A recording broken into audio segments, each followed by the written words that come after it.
はい、皆様、こんばんは。Ladies and gentlemen, good evening. I'm Adam Bey from the Swedish Embassy in Tokyo, and I would like to introduce our next guest speakers. So, John Ajvide Lindqvist is a leading Swedish author, very well known, and we are joined by Ms. Miho Helen Halme for the discussion. Mr. John Ajvide Lindqvist has a lot of works. Unfortunately, there are only 2 works that have been translated into Japanese, and one of them is Let the Right One In, which is a really long story, and then there is Paper Walls, which is a collection of short stories. Both have been made into films, and the films have been shown in Japan as well. So many people will probably have seen Border as well. And the discussant, Ms. Miho Helen Halme, is a translator of Swedish literature into Japanese, and she has translated the Millennium series from by Larsen. And her new translation is Astrid Lindgren's Ronja, the Robber's Daughter. And the theme for today is cracks in our everyday life, portraying horror. So, without delay, I would like to hand over to Yon and Miho. いらっしゃいますか。はい、美穂さん。こんばんはですね。ありがとうございます。こんばんは。 Good evening.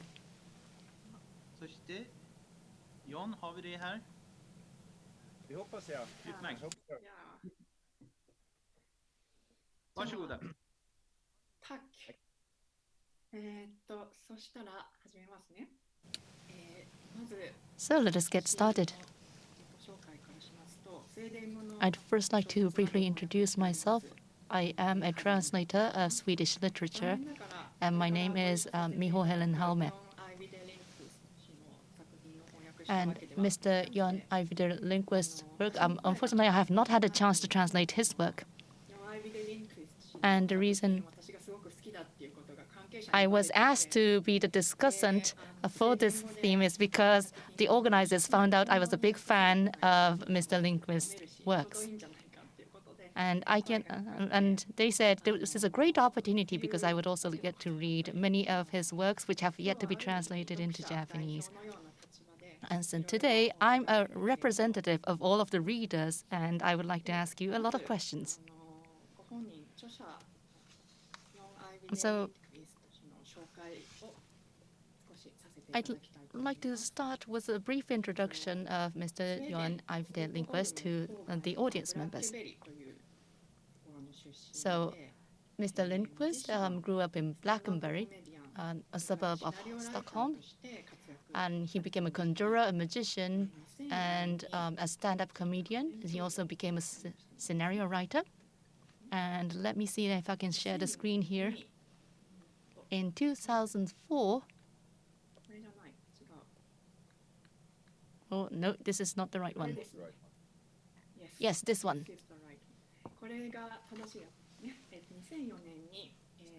So in 2004, he published Let the Right One In. And the Japanese title for the book is Morse. And this is the work where he made his debut as a writer. And so this has been translated from Hayakawa Shobo in 2009 into Japanese. And based on this novel, it has become a Swedish film, Let the Right One In 2008. And in the United States, it has been made into a film, Let Me In. And Mr. Lindqvist himself wrote the script for the Swedish film. And in mainly the horror genre, he has been working on a lot of novels and also screenplays. And as we heard earlier, there are only 2 works that have been translated into Japanese, but he has received numerous awards in Sweden, and it's very popular. And especially in 2015, I Always Find You, which has yet to be translated into Japanese, so has received the August Award, which is for pure literature. And actually, it has been nominated. Sorry, wrong translation. Nominated for the award. And in 2006, Paper Walls was published in Sweden, and this has been translated into Japanese. And 1 second, please. And this is a collection of short stories, and the Japanese title is Border Two Worlds, and it was published in 2019.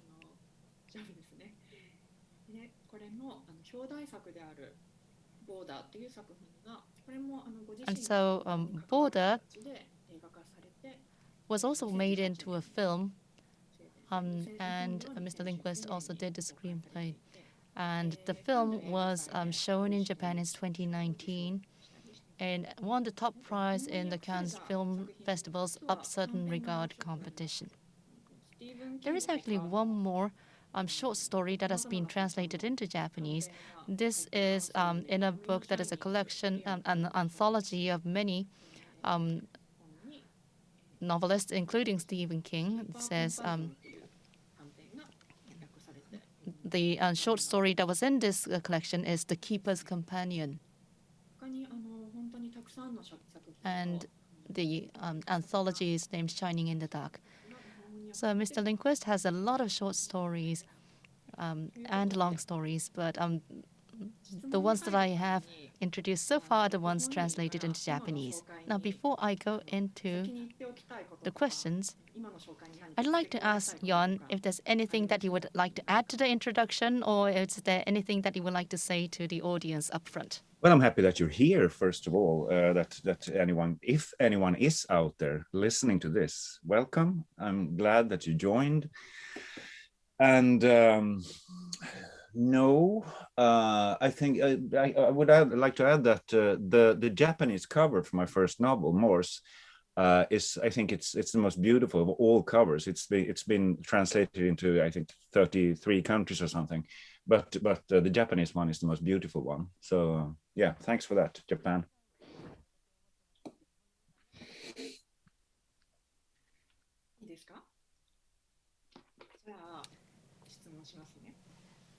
Thank you. And with that, I'd like to move on to the questions. So I've just introduced you, and I think many of the people who heard that would be surprised that you were a magician and then a stand-up comedian. And then you started writing horror stories.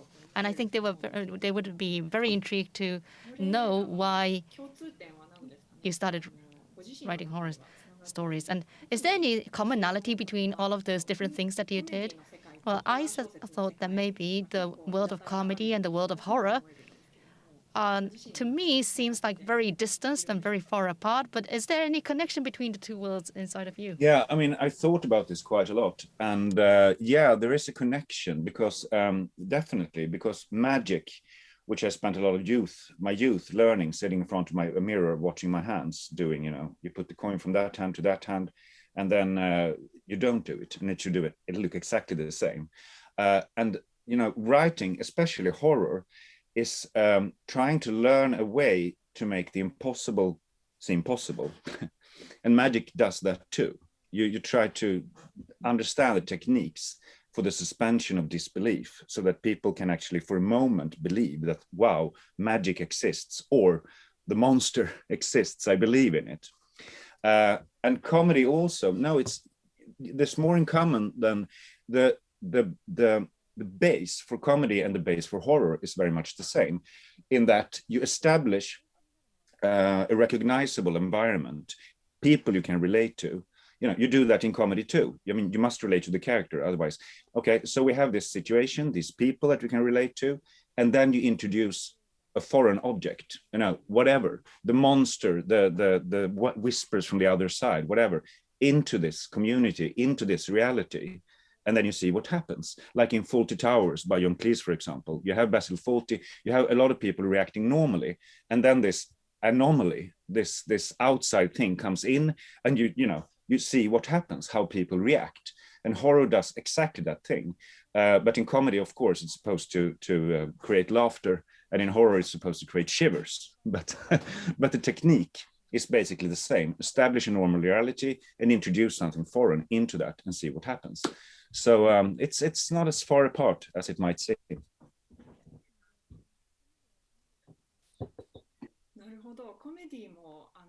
I see. So the comedy is also like where the reality is there and then something strange is coming in. So I've never thought that way, but that's very interesting.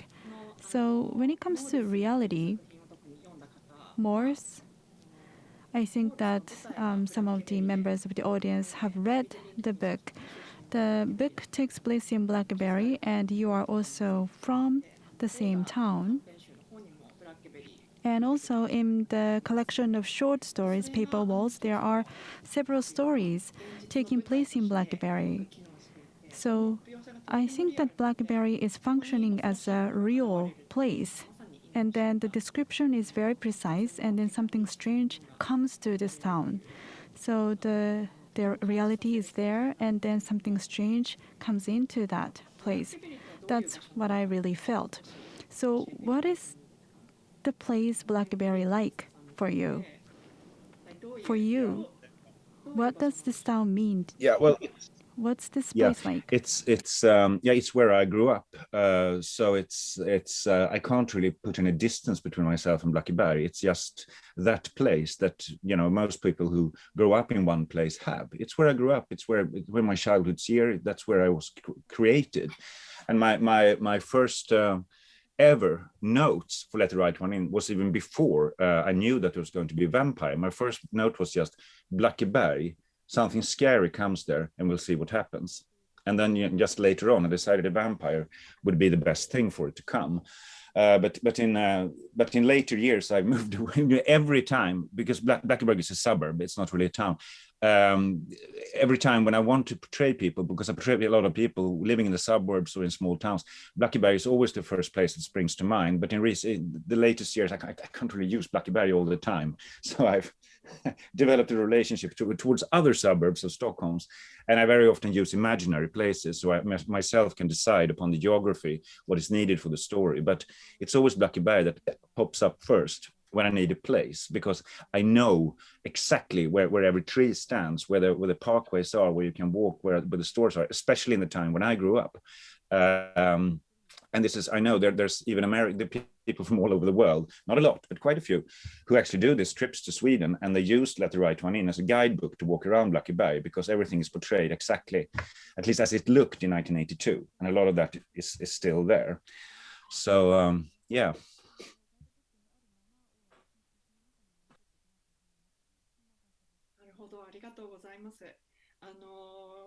Thank you very much.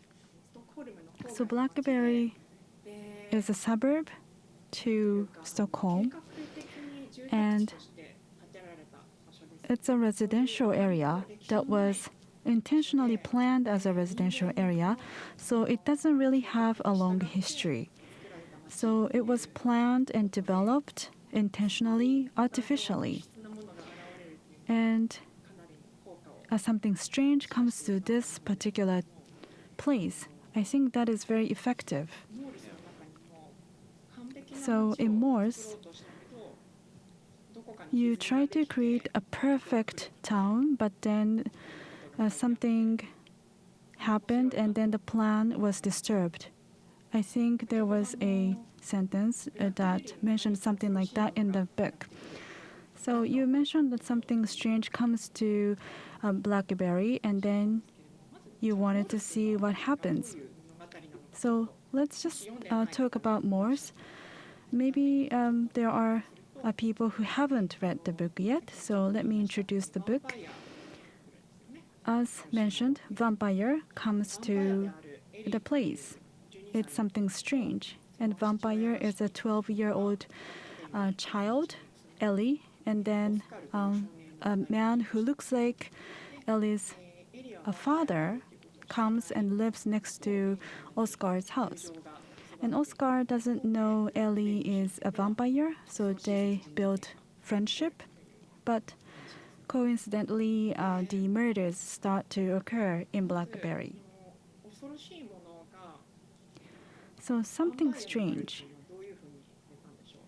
Why did you decide to make that something strange a vampire? So the very first inspiration you had was to bring something strange to Blackberry, but why did you decide to make that something a vampire? Because I realized that you don't really need that much exposition for a vampire. You get a lot of mythology for free.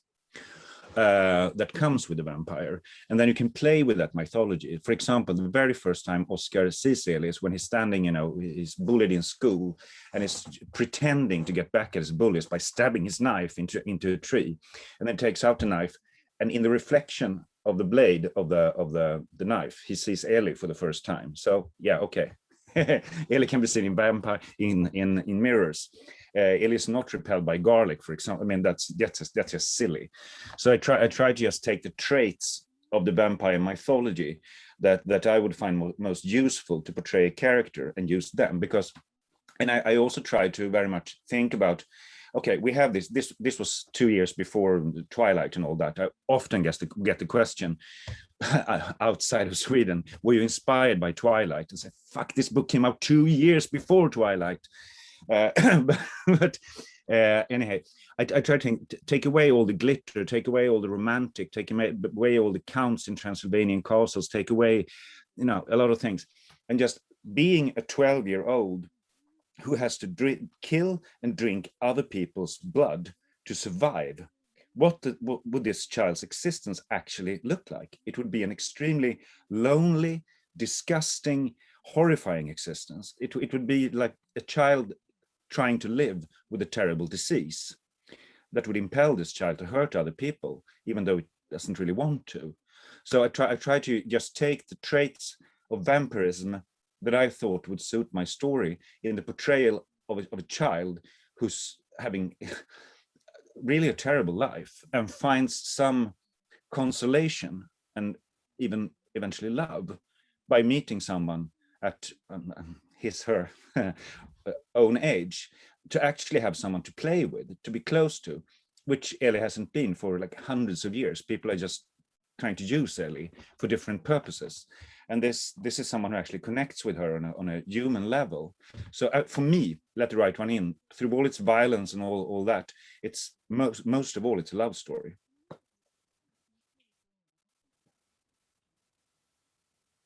I see.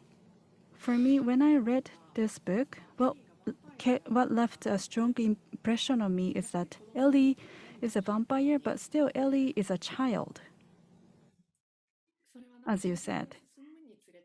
And as the novel goes on, we can see that friendship is built between Ellie and Oscar, and we can see how childlike Ellie is. And Ellie is quite lonely, and Ellie wants to have a friend, but it's very difficult. So I've never really read any book on vampire where a vampire is portrayed that way. So that was very refreshing. And also vampire, usually people know the characters or traits of vampire, so it's very useful. You mentioned earlier.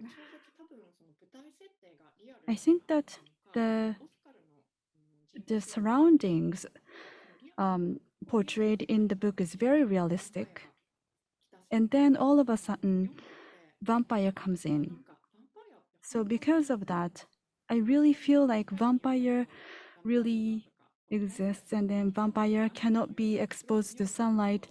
I don't know how to say this, but it felt really real how vampire lived.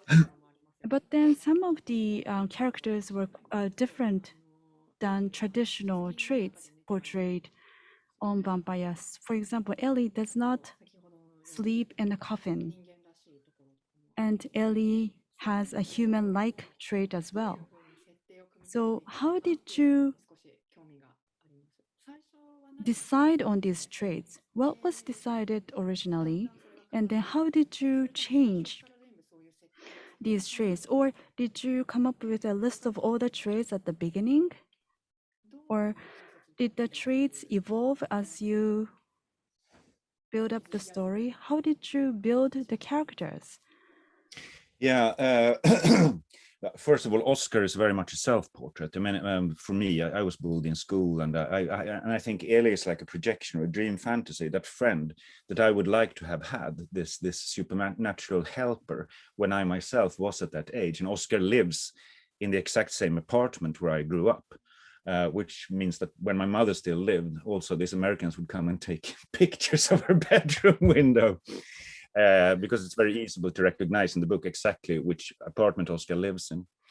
But with Alice, it's like I said, that I wanted to take this vampire thing seriously. That if you actually had to live with this affliction that vampirism would be, how would that life actually look like? And but Ellie is still, I think she's I want to, spoil the book, is almost 400 years old, and there's like a key scene in the book and in the movie where Oscar is starting to suspect that something is actually very, very wrong with Ellie, that Ellie is not what he expects. So he asks how old are you really? And Ellie replies, I'm 12, but I've been that for a very long time. So I had to develop a mythology where this would be possible, where Ellie, hibernates for long periods. And when Ellie wakes up again, it's like all the memories or experiences in the last, year, whatever, half year, is erased, and Ellie is back to being 12 years old. So there is a sadness or a heaviness or a loneliness, that's age old, that's ancient, residing inside Ellie. Like I said somewhere, it's like an old person sitting inside Ellie's head, looking out through Ellie's eyes. But still, in the most important traits, Ellie is still a 12-year-old, but with a heavy heart and with the faint memories of having previous experiences. And that was very, very important when I wrote this book. It's very much my wife's doing. These scenes where Oscar and Ellie meet for the first time in the playground. In the beginning, when I wrote this book, Ellie was very much more a supernatural, powerful, beautiful creature. And I read this to my wife and she said, no, this is not working. Why would Ellie be interested in Oscar? And I rewrote it and I read it aloud to her, and she said, no, it's like a childhood fantasy. Why would Ellie? And I went back and rewrote it, and for each time I made Ellie less and less and less and less powerful, back to this person who can't really speak properly, smells because Ellie doesn't wash a lot, and is quite insecure about how to interact with people.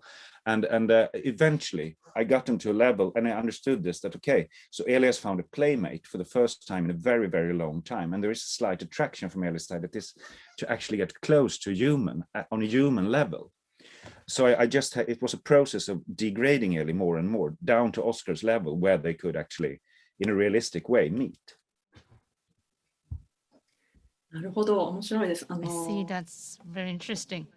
So there's one very impressive scene where there's this Rubik cube that Oscar lends to Ellie, and Ellie tries it out. So in the 80s, when I was a child, I really played with that cube, and I really miss it. There's another puzzle that appears in the book, which is the egg-shaped, very intricate puzzle that is made up of very tiny pieces that is egg-shaped. Yep. And that's in Ellie's house. And it looks like a very complicated puzzle, so I'm assuming that Ellie is solving the puzzle for a very, very long time. And that kind of shows how lonely Ellie is. But why did you decide on the egg shape? Does that shape have any inspiration? Were you inspired by something to come up with that shape, or how did it come about? Yeah, I want to do two things with that egg because first of all, actually the Rubik's cube came in quite late in the story, and I had to go back and put it in there when I realized that this is a brilliant way for them to connect that Oscar has this Rubik's cube, and there's a lot of connection. There is for those who are aware of Hellraiser, there is this Le Marchand's puzzle box, and this I wanted to make in a much mundane, realistic context. So the Rubik's cube is basically the Le Marchand box, but in a contemporary society. And the egg it's the inspiration was the Fabergé eggs, the Russian emperor. It was to show that Eli is, just haphazardly, by coincidence, because of her life, Eli is in possession of things that are extremely valuable. Because these Fabergé eggs, they sell for millions and millions. I don't know if it's a book on the film, but Eli says that you could sell that and buy a nuclear power plant. That's probably not true. The Fabergé eggs are quite that expensive, but it was to show also that Eli has a back history that also implies that she has at some point been in the possession of extreme riches, but now they are all gone. It's just a way to show the randomness of Eli's existence, and of course it's also a puzzle made out. I mean, it's like in the book. Oscar, thinks, oh, my God, how much time it must take to assemble this puzzle again once it's taken aside. So it's also to show all the time Eli has, the loneliness. Like you say, it's completely right what you say. It's also supposed to symbolize Eli's loneliness. This all these little puzzles. なるほど。孤独っていうの The loneliness, I think, is a key word, isn't it? Because another thing that left a strong impression on me with this book is that there's a character who becomes a vampire, and I'm trying not to give the game away here, but there is one grown-up person who gets infected and becomes a vampire. And looking at this person's response, when you have a child or grandchild, and then when you have friends around you, and you become something that's totally alien to all of those people close to you, and this person is so afraid of becoming that some alien thing. Ellie may have experienced the same feelings, but Ellie was still a child, and I suspect that's why Ellie was able to keep on surviving and living, because Ellie was so young.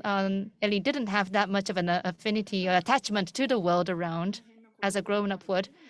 And that's why, even though very lonely, Ellie was able to live as a vampire. And maybe it would not be possible for a grown-up to continue living as a vampire.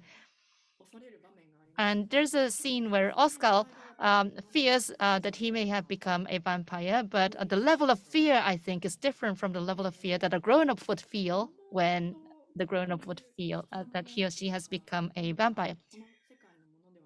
So for children, something that is out of this world, that is alien to the world, do you think children have a better affinity? Do you think they are more impacted by things that are otherworldly and out of this world? And that's what I sort of thought.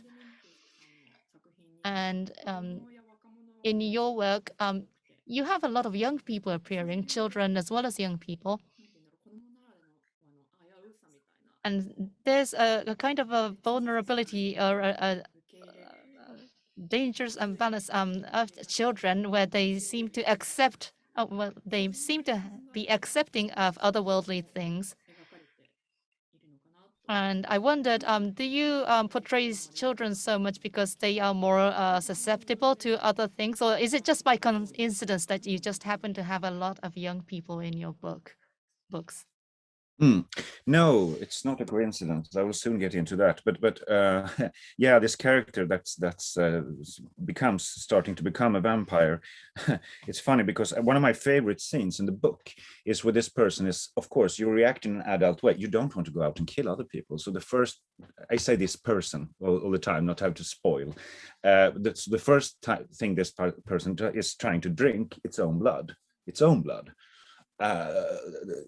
Fuck, it's hard to not use a pronoun, but it disgusts this person that this person. It's so awkward that she has she as fuck I'm saying she that she has to go out and kill other people, so she tries to drink her own blood. And this was excluded, this scene, from the Swedish movie, because Thomas Alfredson didn't feel that it really fitted anywhere. And then that was the only thing. When me and Matt Reeves, who did the American version, I asked him, okay, I'm sure you will do a great job, but please, can you include this scene that wasn't in the Swedish movie? And actually he did. It wasn't quite as long as in the, but she tries to drink her own blood in one scene. So yeah, thanks for that, Matt. Yeah, but children, yes. Yeah, I use that a lot because I'm maybe I'm childish myself, but I love writing children's dialogue and how children think. I don't know, I feel a very strong affinity with myself in that age, from Let the Right One In and onwards. But also, for one thing, children are, you probably read a book called I Am Behind You, maybe, when you read my work in English, I don't know. But there's a very scary little child called Molly there. She's a horrible little girl, looks like a princess with long blonde hair, and that's how a Swedish princess would look, at least. And she's evil incarnate. And there's of course something extremely creepy with children being evil. That's normal. But when I have children as protagonists or young people, this is because I like to portray people, especially in regards to the supernatural, people whose identity are yet not formed. So there's one thing with children and young. It's that if we adults see someone, with blood running down their face or coming down the street, we look for the cameras. Where okay, what are they shooting here? And a child would think, my God, a zombie. So there must, they have much easier to believe that they don't really know. There is a certain point we still don't know where are the borders between what's natural and what's supernatural. You don't really know how the world works. So you're much more apt to accept the existence of the supernatural. And also in an age, I tend to portray children and people who have failed in life, who don't really have a fixed purpose in life. And this is because their identity are still not formed, and the whispers from the other side, or the supernatural, is still like a possibility. It's which it really absolutely is for Oscar. It's a possibility of something else. And and why I portray a lot of has-been people whose identity, for example, has been very tightly together with their work, what they work with, and then this work for somehow disappears, and they're left with nothing. And then the whispers from the other side become more, this is a possibility. This is a possibility to transcend my mundane existence into something else, often with horrible consequences. But still the possibility of elevating yourself, becoming something more, transcend that the whispers from the other side can give you. Because if you have a perfect life, nice husband, wife, work, children, you're happy, why would you listen to those whispers? You would just But if your identity still isn't fixed, or if you have lost your identity as an adult, then these whispers become very attractive.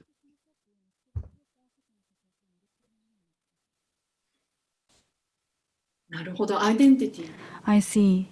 So the fleeting identity may be a key term.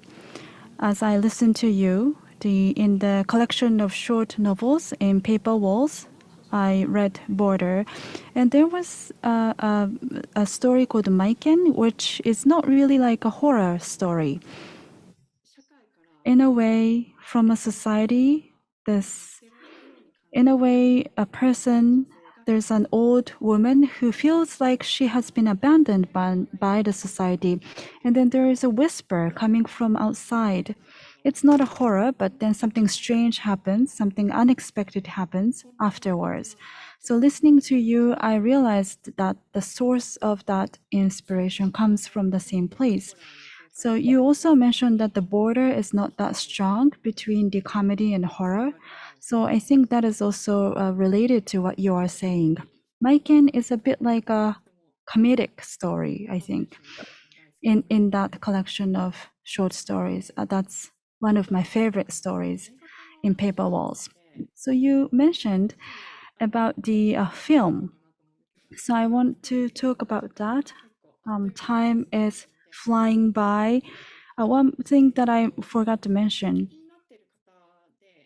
this is to the audience. If you have any questions, please post your questions in the Q&A box, and then we will read it out and then ask the question to Yon-san. And we have to take some time for the Q&A at the end of the session. So let's move on. So you talked about the adaptation to films. So films, you have been writing scenarios and screenplays for movies as well. So you are writing short stories, novels, scenarios, and plays as well. So when you do that, what is the process of writing these items? Is it different depending on the category of those stories? So earlier for Morse, you said that you wanted to see what happens when something strange comes to BlackBerry. So that means that you don't build the synopsis before you start writing. Maybe that's your style. So for long stories and short stories, you probably have different approach. So which one is your favorite? I think the scenario is different from novels. So what do you think? There's a lot of questions there. First of all, very happy that you like Maiken. It's my second favorite from Paper Walls. I think Border, I think, is still the best short story I've ever written, but I really like Maiken also. This was made into a 1-hour movie for Swedish television, by the way. But this is, I was also a very enthusiastic shoplifter in my youth. So it's based on that also, in the time when I was unhappy, like Oscar.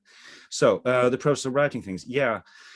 It's always different. I mean, a short story just requires basically one or two ideas. And I'm most happy when I have these two, it's usually two ideas different that I have that come together. And I feel, there's the story. And then I write it just in 2, 3, 4 days, 20, 30 page short story. That's just fun. Writing a novel is a very different thing. There you need 6, 7, 8, 9 ideas. But I have all these images floating around. And for me, writing novels is basically that I have a lot of strong images, and making a novel out of it, it's just constructing pathways between these images. That's where the thinking comes in. I've said somewhere that for me, writing novels is like, I have a lot of pictures, a lot of paintings that I'm happy with. And writing a novel is like building a house to protect these paintings. But that can be quite a long process, and I know I don't write synopsises because I'm shitty. I'm really bad at it. I need to write to know what's going to happen. I have vague ideas about how it's going to end, and I make, I write. I ask myself a lot of questions, make notes. Why is it like this? What will happen then? Where did that come from? Okay, what's she like? And then maybe after I planned, then I can write maybe 20 pages, and then things happen while I write these pages so I have to go back to the notes and okay, so that happened, and now I have to change the story like that. So I'm very much write like a reader, especially when we are abroad. We try to go to Cuba for 2 months, my wife and I, each year, and there I can write 10, 12, 14 pages in one day. So I just write, and it's almost like I write like I'm reading what's going to happen next. And I'm, like a reader, I want to be entertained. I want, to turn to the next page to see what happens. And I write like that. And so, and it can be very unplanned. I can have a note that's in 3 lines, what's going to happen. And this becomes 12 pages, these 3 lines, when people start talking and what happens between them. So it's partly a process of having enough ideas, and then just letting, like Stephen King says, the boys in the basement do their work and make it happen. But without those images, I would have nothing. Theater is a different thing. I've written a few plays, and this is often together with the director and also the ensemble, that we discuss as we go along. Does this scene work? No, I would need something more of this character here. Okay, so I go back and I try to write that, and we go back on the floor and try it out. And yeah, it's a different process, and it's the only one where I really work together with other people, which is fun to do every now and then. And then the scenarios for the movies. It's where the difficult thing there is, I've written most of the things I've written for cinema. I've written, based on my own stuff. there's one exception, The Brothers Lionheart by Astrid Lindgren, which me and Thomas Alfredson were supposed to do, but there you have to. The difficult thing is that I use a lot of, in my novels, I use a lot of in a monologue. People, think about what they are doing, who they are, why they are, where they are heading in life, whether blah. And this, of course, cannot be done on the screen. I don't want voiceovers. Nobody wants that. So I have to, subtract this from their minds and make it into some kind of action, something that shows their character in what they do or what they say. And this translation can sometimes be quite difficult to come up with. But yeah, that's the thing, to take out the inner workings and making into outer workings when you're writing a screenplay. And it's a different process.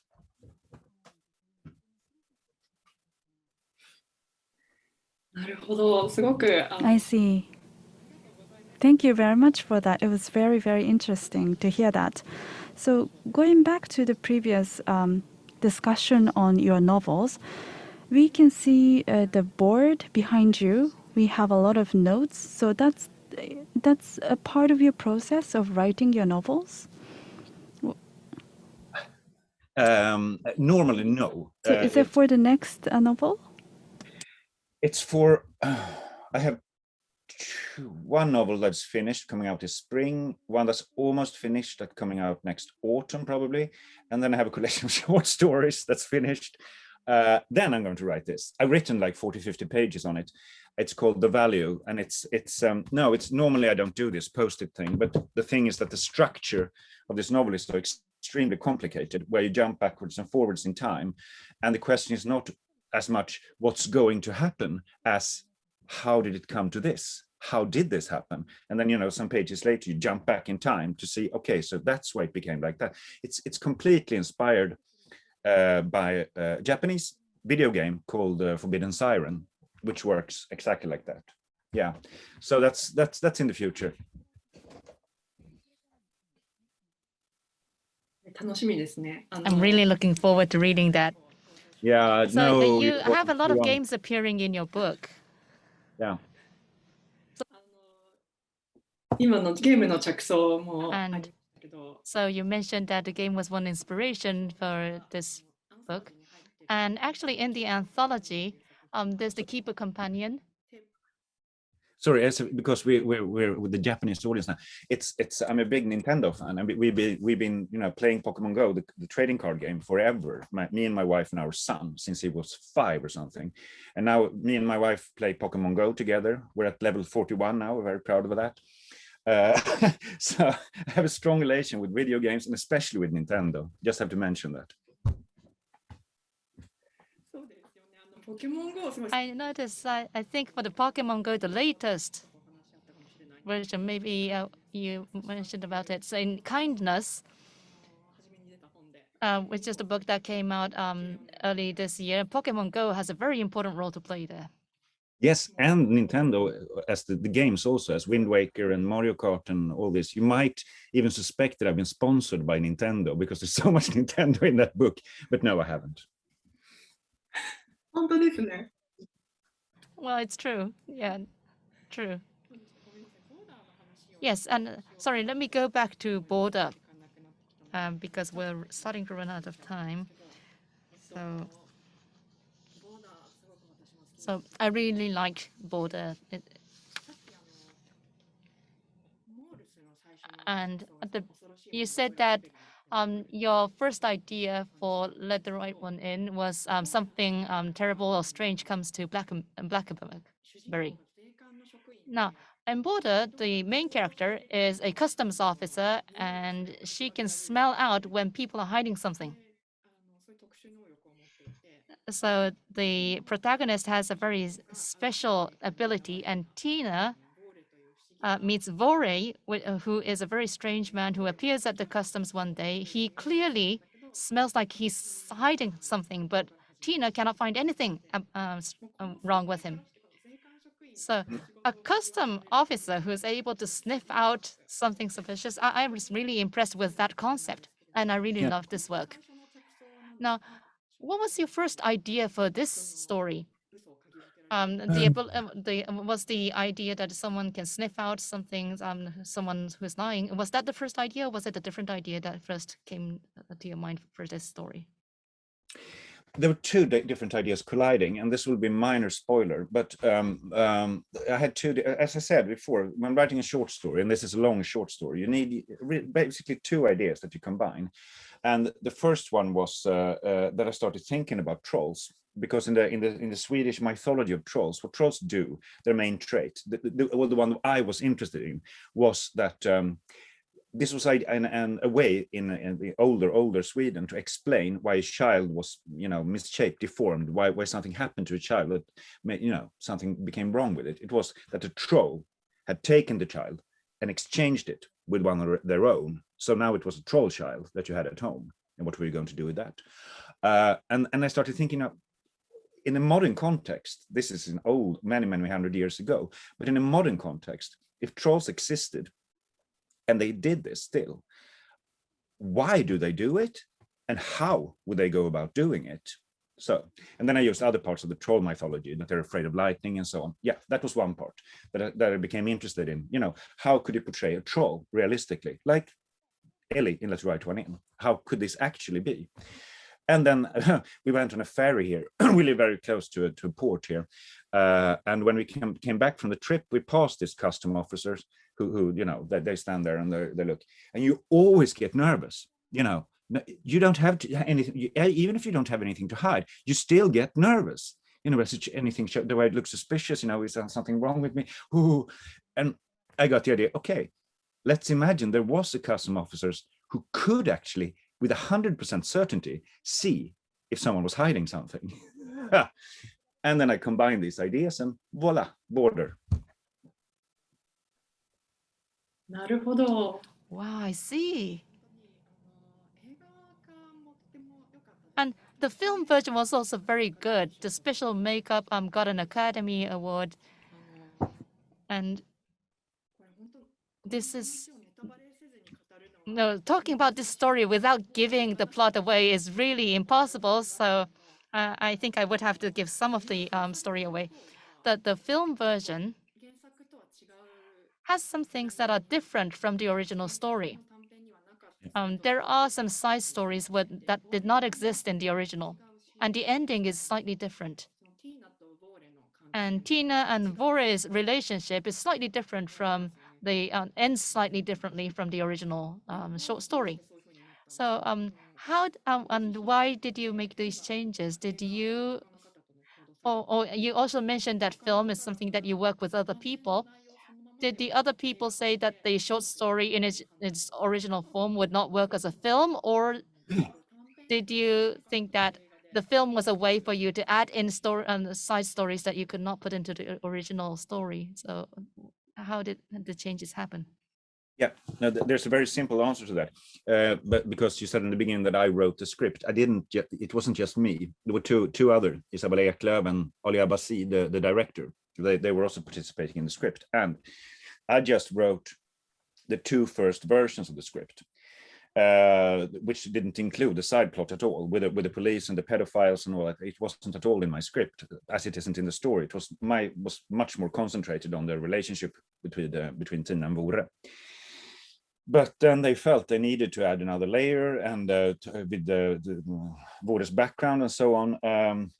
And I'm not sure that this is completely successful in the movie, but maybe they were right. I mean, the movie was a success. People were very, very happy with it in Cannes, but I didn't make those changes. On the other hand, the ending, which I won't give away, wasn't mine. The rewritten ending wasn't mine either, but I think that's a better ending than the one I had.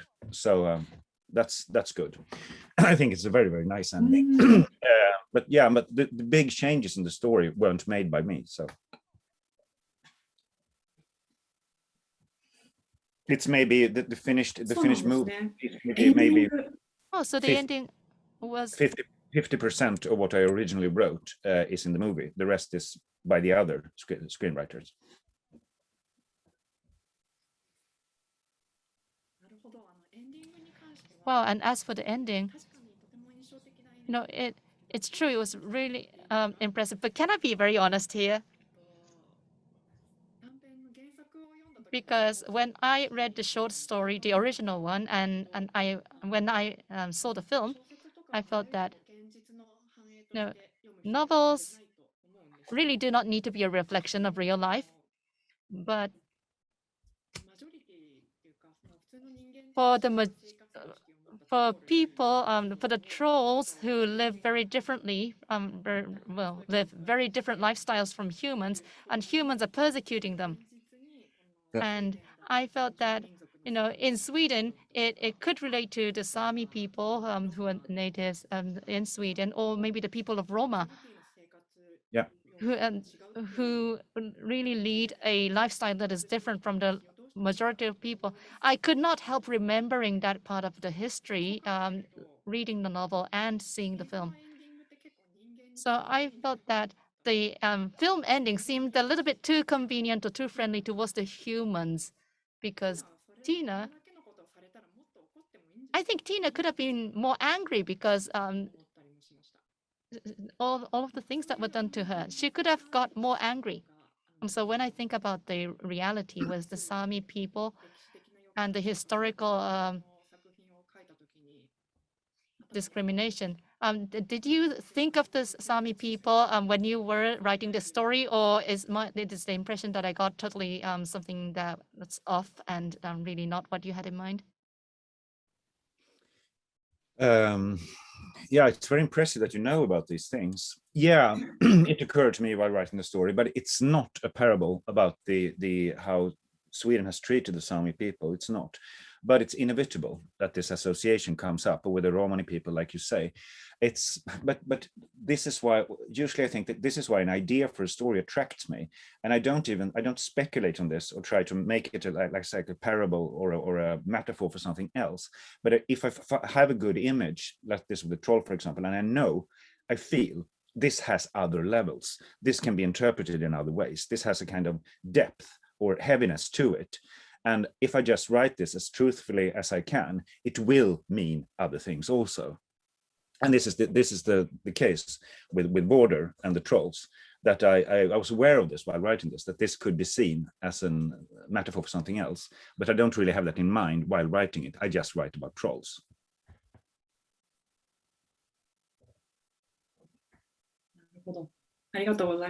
I see. Thank you very much for that. It's the same thing, actually. My second novel, Handling the Undead, which is a zombie novel where the zombies are not aggressive. It's just dead people coming back to life. And they get like incarcerated in like almost a concentration camp where they are completely excluded from society because they are dead. And also when this came out, people asked, is this a metaphor of how people are treating immigrants or people come from other countries, how we detain them in camps and so on. And I said, because this is true. No, it's about zombies. That's it.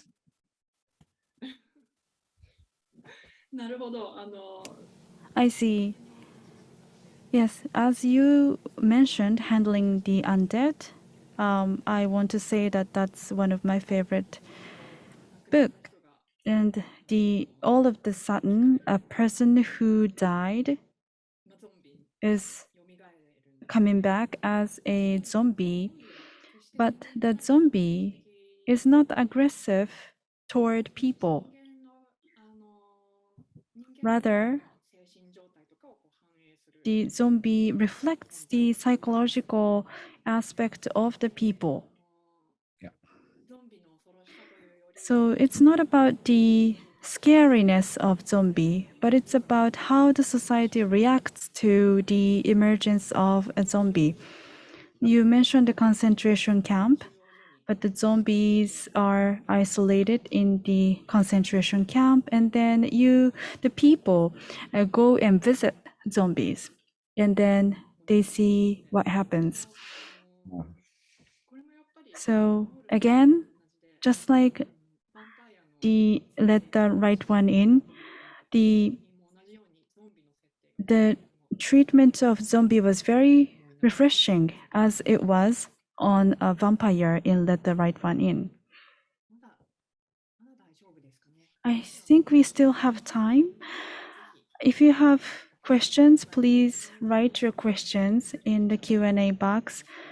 I have one more question to ask before we move on to Q&A. Yeah. So when we were talking about Morse, or let the right one in, I wanted to ask you one thing.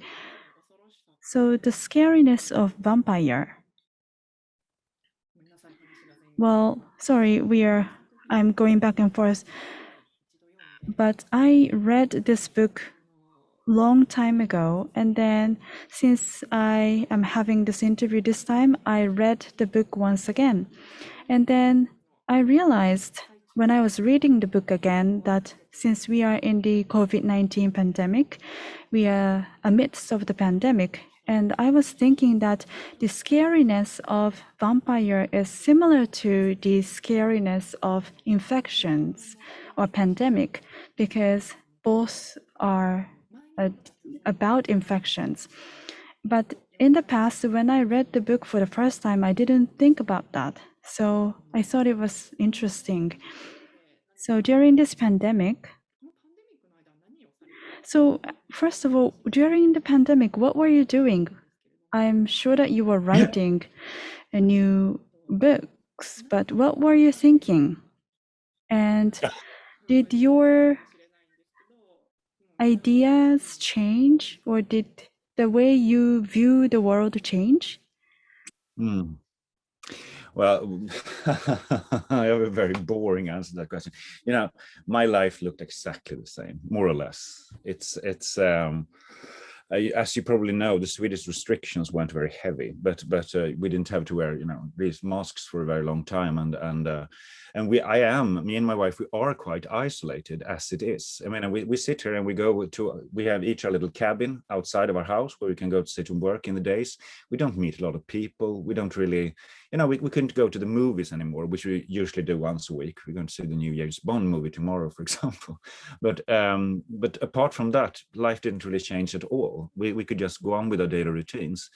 And it's just that we have a large family, and people would have to be quarantined for a week before coming here, because my wife is quite a few years older than I. So, but that's that. It didn't affect me very much. I got a lot of work done.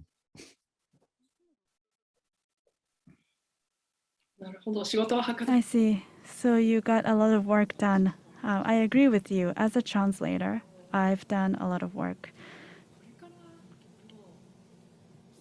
So going forward, COVID-19 pandemic, I think that we were deprived of the sense of safety or security due to the pandemic, and now we are facing the climate change, and especially young people are probably concerned about what will happen to the planet Earth. So earlier you mentioned at the beginning, in the normal real life or reality, something strange comes in all of a sudden. That is a horror story. And if that's the case, then our life today is becoming unstable.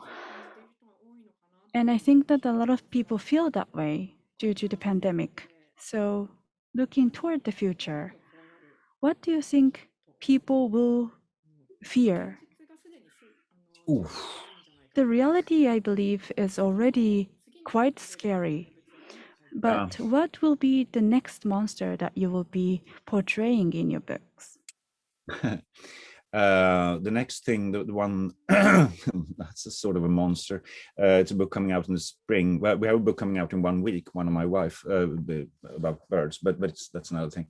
No, one that I finished some time ago is called Reality, Verkligheten, and that's about this reality show about a family that has a famous Swedish family that has a reality show where the woman in the family, who's the protagonist, starts to lose grip on reality and what is real and what is not. And this is a short novel, just 180 pages or something, which I wrote in 5 weeks in a burst of inspiration. So it's very fresh and direct. I'm really fond of it. That's my next monster, and that there will be sometime in the future. This is on my wall. It's not about that, but there is a story called my next novel after this, which is called We Played Here, This is about climate change, where there's a small island in Sweden where the water level has risen like 2 or 3 meters. It's set in the future.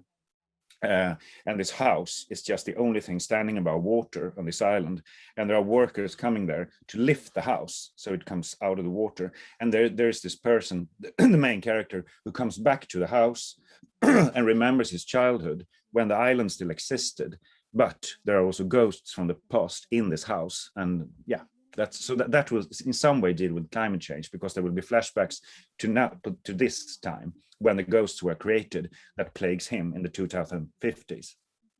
So it's also like kind of a metaphor for, you know, things that change. Yeah.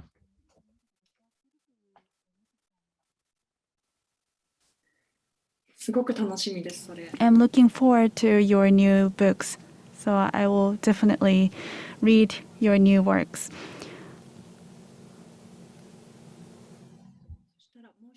Well, then I have another question. Recently, so you have mentioned several times the new stories that will be coming out soon. Sorry if you can't really read, but this is the new one, which was published at the beginning of this year, The Kindness. It's very thick. Yes, I have the book with me. So yes, as you showed us, this is the book. It stands on its own. It has more than 720 pages. So this book, first of all, there's no concrete monster like a vampire, but it's more vague and ambiguous. In a suburban town, and a yellow container floats in, and then it's locked. So they can't open the container. They don't know what's inside. But finally, they open the container, and something strange comes out. So I felt like this monster was really around me.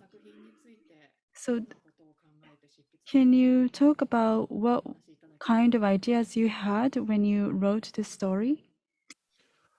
Ooh, that is such a long story. This is really the first ideas for this I had ages ago. Also, this is not a suburb. This is our closest town, Norrtälje, which is like 25 kilometers from here, a small town, which I wanted to portray. That was one of my ambitions with this book, to make a very detailed portrayal of Norrtälje, which is more or less unrepresented in Swedish literature. So I want to write a big book where Norrtälje was like a character in the book. But this is the first novel I've written that didn't come with these images first, or these things that I needed to write, but it came with the characters that I saw, you know, like 15 years ago. I saw on a very hot Swedish summer day, where it's completely mini golf. You know mini golf? Yeah, a mini golf grounds where it's completely empty, apart from 3 men between 25 and 30 who weren't really, you could see in their postures and the clothes, they weren't really successful in life. It looked quite, you know, dreary being on a mini golf court in the middle of summer, you know, where everyone is away. But as they stood there and they played, and they made little jokes to each other, and they kept tapped each other on each shoulder, made little jokes, and I felt like, okay, fuck, this existence works also. You know, they have each other. You know, you don't really have to be that successful as long as you have someone else and you have something together.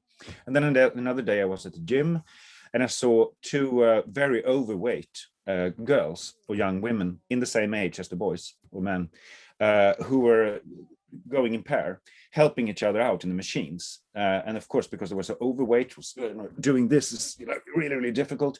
But one was in the machine and the other one was standing next to it. Yeah, come on, you can do this. You're so good. Yeah, you can. Wow, whoa, yeah, you're so strong. And the other one, yeah. And I thought, okay, fuck, they're doing great. You know, they have each other. It'll work out. And I thought, okay, one day I'll write a story where I take these 3 men and these 2 women, and let them get together and see what happens. So that was the basic idea. Then I had, of course, a lot of others that had with this. I had this image of this bright yellow container suddenly standing in the port of Norrtälje. It just comes there one night. Nobody knows how it came there. Nobody knows what it contains. And when it opens, it's the monster in this novel is not a monster. It's fear itself. The concept of the abstract concept of fear is the monster. And what this does to Norrtälje when it starts to simmer or infiltrate Norrtälje, the fear as an abstract concept. Yeah. So I really find that concept really intriguing. So here I have, I think this message is written in English, so maybe I can read it out. Let me read it. Sorry, not a question, but a big thank you. Especially enlightening us about the similarity between comedy and horror stories, and of course, with magic as wishes. Not much of a question there, but thank you. Thank you. And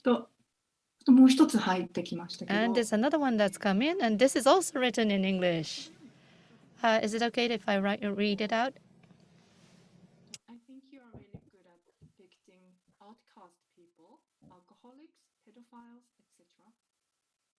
Reading your description, I start feeling like I really understand them, including the kid who does shoplifting and who starts planning to kill the bullies, and why the bullies need to bully. I think this is a strength of yours as a writer. What do you think makes you good at writing these people?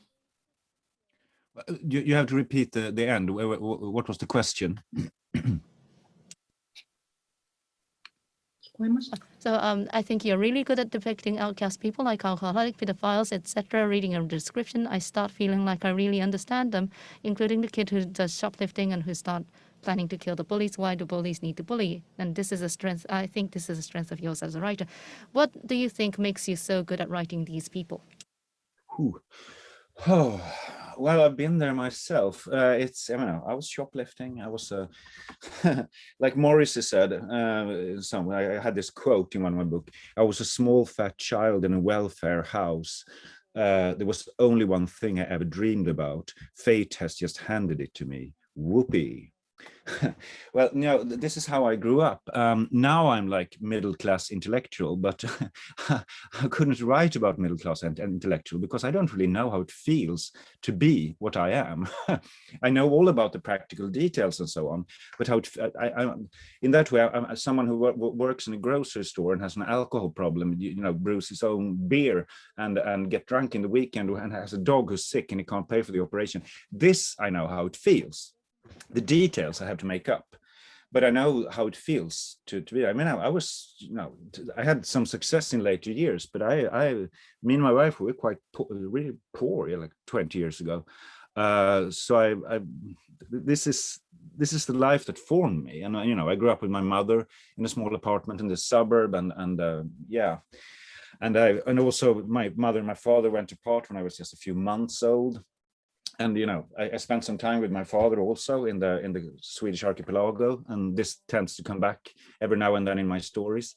I simply follow the basic writer's rule: write what you know, and this is what I know.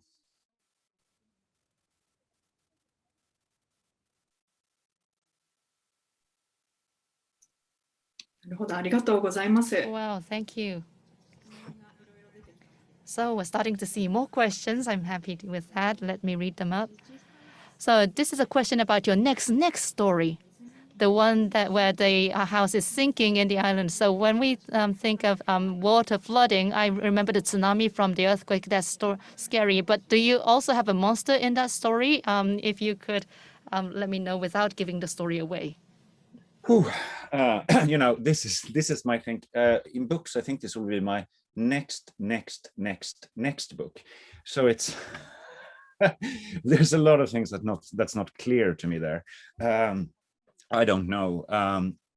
I wrote a novel called Harbor, where the sea in itself is the monster. It's a thinking organism.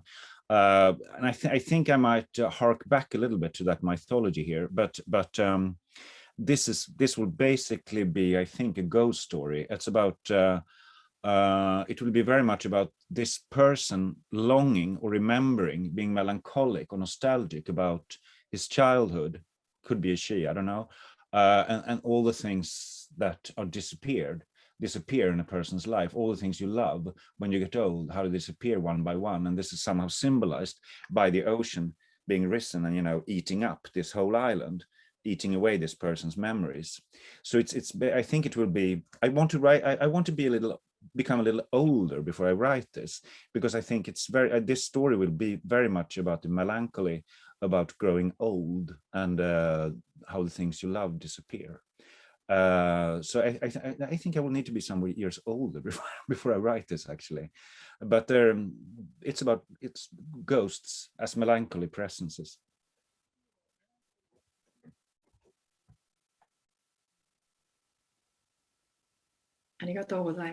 Oh, thank you for that. There's another question here that says, when do you get inspirations for your stories? What kind of, what times or what kind of moments do you get these inspirations? This is, I mean, a lot of, there's a Swedish author famous for saying inspiration is for amateurs. But I don't really feel that. I mean, these basic images that I told you about that before, that comes to me, they just come. I don't know where they come from. It's quite often when I drive, quite often when I shower, quite often when I'm sitting on the roof of our boat in the summer. We go a lot out in the archipelago. We have an old, you know, that kind of boat, and I'm steering and I'm sitting on the roof with my foot on the rudder. And I just sit there, and it could take an hour, you know, just sit there and steer the boat. And, you know, the thoughts just go by, because I have really nothing else to do than steering the boat. And then images can pop up. Like, for example, this with the yellow container. I remember very clearly sitting there, and we were out in the archipelago, and I just suddenly this yellow container just appeared in my head, and I said, "Fuck, what's that? What does it contain? What kind of story could this be?" It's always completely unexpected when these basic images come. Then I have to sit down on my desk and ask myself, what do these images mean, and how can I use them? And this is the work. But the basic images very often just come. I see. Thank you very much. So the yellow container is in the book called The Kindness. So it's a key component in that book, isn't it? Yeah. Now it's about time to close the session, I believe. If that's the case, then we have to conclude here. I guess we have covered all the questions. Okay.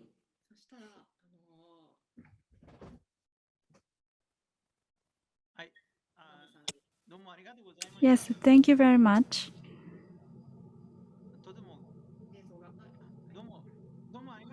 Thank you so much for your dialogue. Thank you so much for your very good analysis and your good questions. You did a wonderful job. Thank you.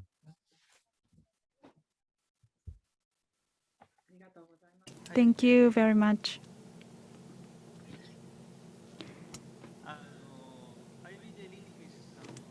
So Mr. Ajvide Lindqvist is a very intriguing writer. That's what I thought once again as I listened to the dialogue. There are many books that I haven't read yet, so I was really excited thinking about which book to read next. So personally, I am quite interested in the book The Kindness. Now, Yon-san and Miho-san and the members of the audience, thank you so much today. Thank you. Bye-bye. Bye-bye.